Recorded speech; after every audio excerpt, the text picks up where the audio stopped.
All right, this is part 4 of the secret hum, and we're going to talk about levitation in this one, but real quick, I want to jump back because I got cut off at the end of the last video. So I wanted to go back to this. So together, we did Om Ta, Yarak, Yeshua, or Yeshak, Yeshak. Together, you've got the 3 keys of the hum: the anchor, projector, connector, stability, action, and communion. This is how words carried on the hum move energy. I use them like a cycle. Om Ta to build and stabilize my field. Yarak or Yeshak to send a precise vector. Yeshawa to merge with the higher current and dissolve separation. So hum equals power. Word equals vector. Breath equals propulsion. And mudra equals the aim.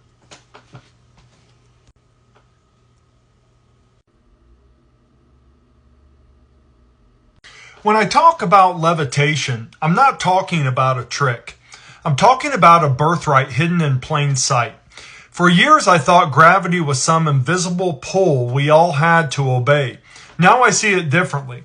We're not in empty air. We're in fluid space, an ocean of subtle currents. In that ocean, everything is about density and flow.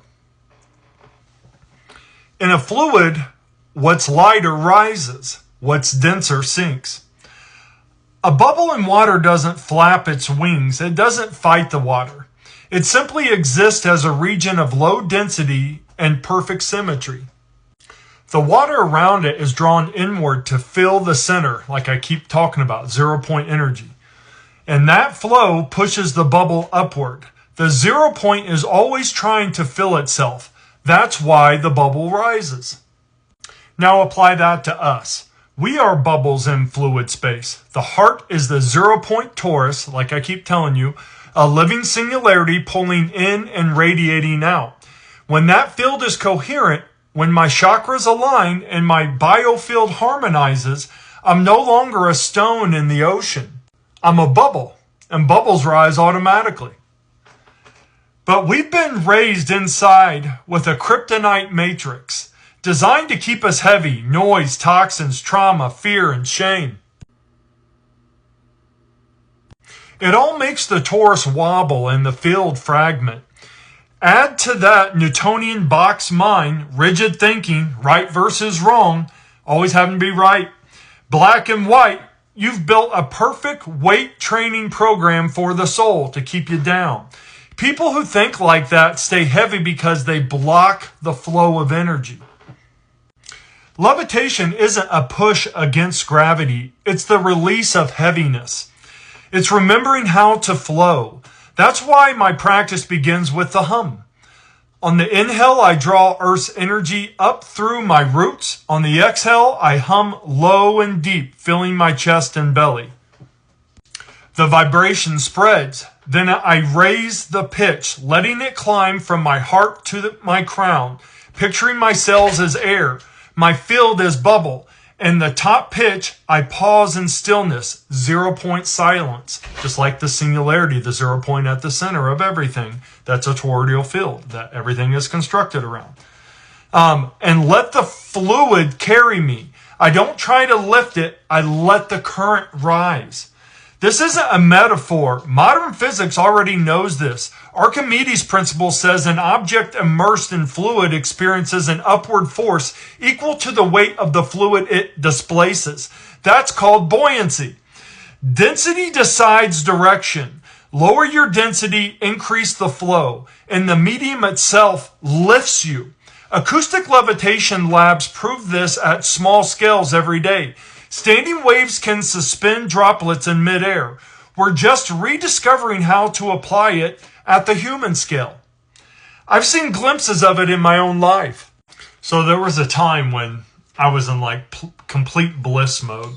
And when I was, it was when I stopped eating meat, I stopped drinking, quit smoking, quit everything. And when I fasted, so I did like a 7-day fast during this time. Well, this was like months that I did this, but the fast was only like a week long fast. but my body got lighter. My mind went crystal clear. My fascia became springy. I'm almost 50, but I could jump like I hadn't been able to since high school. Nothing mystical happened. My density dropped. My spring increased. My field opened. That's the first rung on the levitation ladder. And here's the mental key, the 4-minute mile. For thousands of years, no one broke it. Doctors said it was impossible. Then Roger Bannister did it. Within months, dozens did. The bodies didn't change. The permission field changed. The permission field changed. Levitation will be the same. One person rises, the block dissolves. The nervous system remembers, and the birthright returns. So here's the real teaching. Levitation isn't about defying gravity. It's about becoming buoyant in fluid space.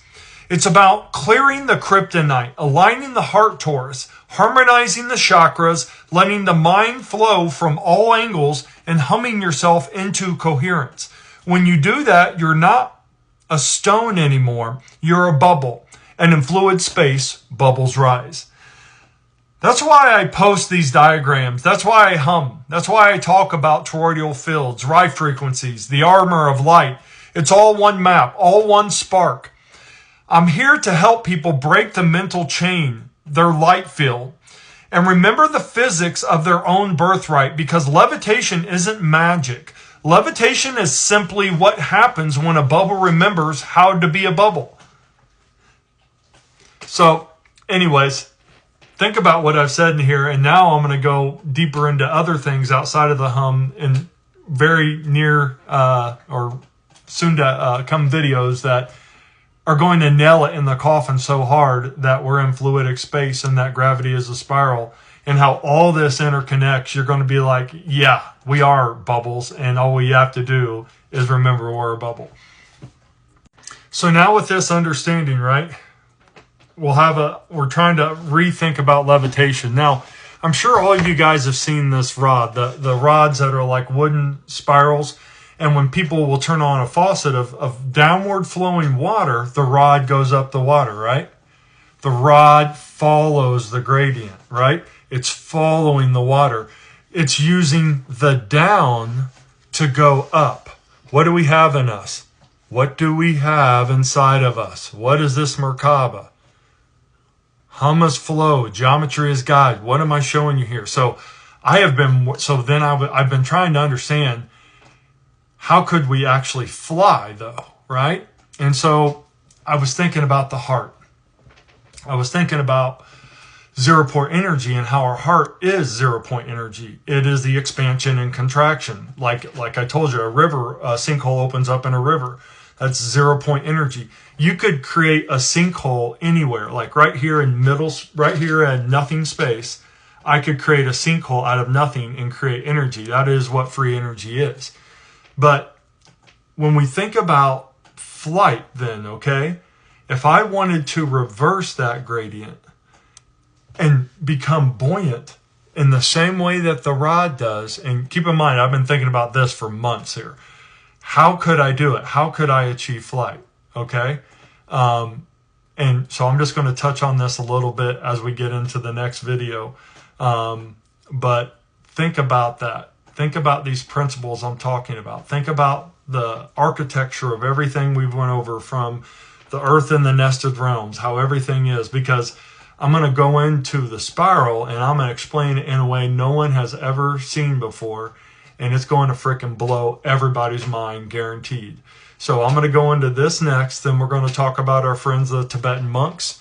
And then we're going to get crazy with the cheese whiz again. So I'm real excited. We'll jump into this next. I just didn't do it in this because I wouldn't have had enough time to try to finish it. But on to part 5. Hope you have a great day. Namaste.